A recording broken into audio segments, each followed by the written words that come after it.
ఇప్పుడు కేవలం 7999K up to 10 kgs వరకు బరువు తగ్గి అధిక బరువు నుంచి వచ్చే ప్రధాన సమస్యలను దూరం చేసుకోండి. అందరి చూపు ఆ నియోజకవర్గం పైనే ఉంది. అక్కడ పోటీలో ఉన్నది ఇద్దరు సీనియర్ పొలిటీషియన్సే. ఉమ్మడి రాష్ట్రంలో రాజకీయంగా శాసించిన నేతలే.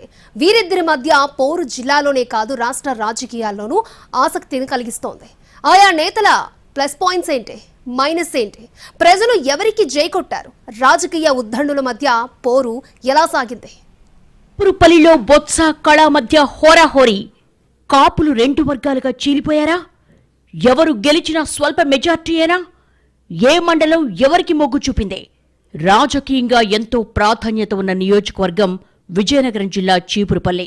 చీపురుపల్లి, గరివిడి, గుర్ల, మెరకముడిద మండలాలు ఈ నియోజకవర్గంలో ఉన్నాయి. ఇక్కడ మొదటి నుంచి టీడీపీ, వైసీపీ మధ్య నువ్వా నేనా అన్నట్లు ఫైట్ చేస్తున్నాయి. రెండు మండలాల్లో ఓ పార్టీకి పట్టుంటే మరో రెండు మండలాలు మరో పార్టీకి అండగా నిలుస్తున్నాయి. పోటీలో ఎవరున్నా ఏ పార్టీ ఓటు బ్యాంక్ ఆ పార్టీకి పదిలంగా ఉంటుంది. ఇక్కడ నుంచి అధికార పార్టీ తరపున మంత్రి బొత్స సత్యనారాయణ ప్రాతినిధ్యం వహిస్తున్నారు. టీడీపీ నుంచి సీనియర్ పొలిటీషియన్ మాజీ మంత్రి కిమిడి కళా వెంకట్రావు పోటీ చేస్తున్నారు. చీపురుపల్లిలో నువ్వా నేనా అన్న స్థాయిలో పోరు జరిగింది.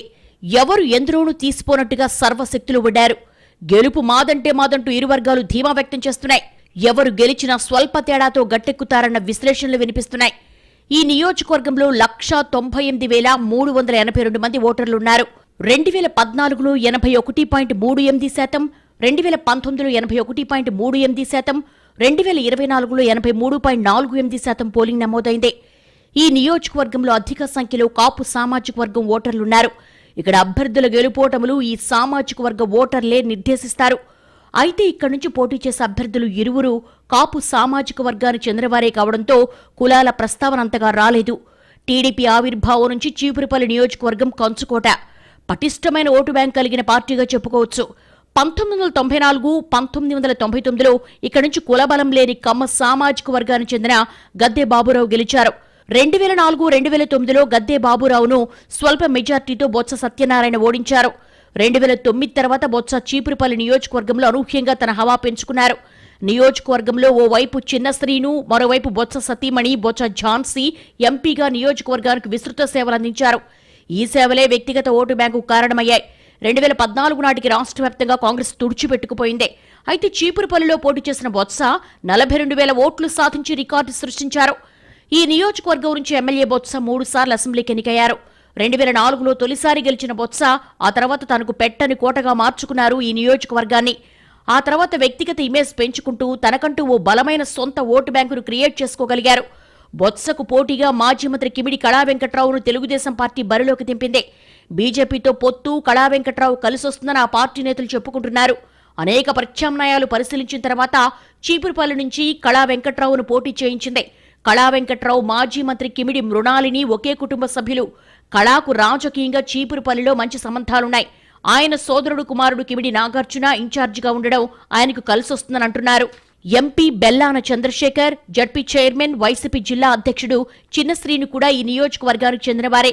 చీపురుపల్లి వైసీపీ ఇన్ఛార్జిగా చిన్నశ్రీను కొనసాగుతున్నారు. కార్యకర్తలకు అందుబాటులో ఉంటూ అందరికీ భరోసా ఇస్తున్నారు. నియోజకవర్గంలో ఏ కార్యకలాపాలైనా ఈయన కనుసన్నల్లో జరగాల్సిందే. నియోజకవర్గంపై బాగా గ్రిప్పున నేత MP Bellana, ZP chairman Chinnasrinu, Botsa Satyanarayana ఏకతాటిపై నడుస్తూ నియోజకవర్గాన్ని వైసీపీకి కంచుకోటగా మార్చేశారు. అయితే కళా వెంకట్రావు రాజకీయ చతురత, చాణక్యం మంచి ఫలితాన్నిచ్చినట్టుగా పార్టీ నేతలు చెబుతున్నారు. బొత్స సతీమణి విశాఖలో పోటీ చేయడంతో ఆయన దృష్టి నియోజకవర్గంపై తగ్గడం కూడా కలిసొచ్చే అంశమని అంటున్నారు. దీనికి తోడు పలువురు నేతలు వైసీపీని వీడి టీడీపీ చేరడం వైసీపీకి మైనస్ అని చెప్పుకొస్తున్నారు. చీపురుపల్లిలో బొత్స కళా మధ్య పోరాటం హోరాహోరీగా సాగిందని విశ్లేషకులు చెబుతున్నారు. ఎవరు ఎందులోనూ తీసిపోనట్టుగా సర్వశక్తులు ఒడ్డారు. గెలుపు మాదంటే మాదని ఇరు వర్గాలు ధీమా వ్యక్తం చేస్తున్నాయి. ఎవరు గెలిచినా స్వల్ప తేడాతో గట్టెక్కుతారని మండలాల వారీగా లెక్కలేసుకుంటున్నారు.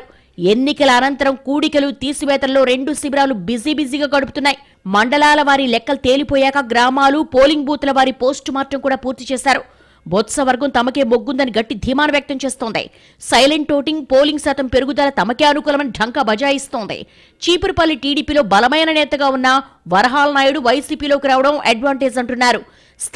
స్థానికేతర నినాదం కూడా ప్రభావితం చేసిందని బొత్స ధీమాలో ఉన్నారు. మరోవైపు కళా వెంకట్రావు శిబిరం కూడా ఇదే విశ్లేషణ చేస్తోంది. నియోజకవర్గ ప్రజలు తమ వెంట నిలిచారని కళా చెప్పుకుంటున్నారు. కిమిడి నాగార్జున మనస్ఫూర్తిగా పనిచేసినప్పటికీ ఆయన అనుచరులు, అభిమానుల అసంతృప్తి బొత్సకు లాభించే అవకాశం ఉన్నట్టుగా ప్రచారం జరుగుతోంది. గద్దె బాబురావు, కోట్ల మోతీలాల్ వంటి సీనియర్ల సహకారం ఉండడంతో మొగ్గు మాకే ఉంటుందని కళా ధీమా వ్యక్తం చేస్తున్నారు. కూటమి భాగస్వామ్య పార్టీలు జనసేన, బీజేపీ నేతలు కిమిడితో కలిసి పనిచేశాయని లెక్కలేసుకుంటున్నారు. మొత్తంగా ఎవరి అంచనాలు, ఎవరి విశ్లేషణలు ఎలా ఉన్నా క్షేత్రస్థాయిలో ప్రజా నాడి బ్యాలెట్లో నిక్షిప్తమైంది.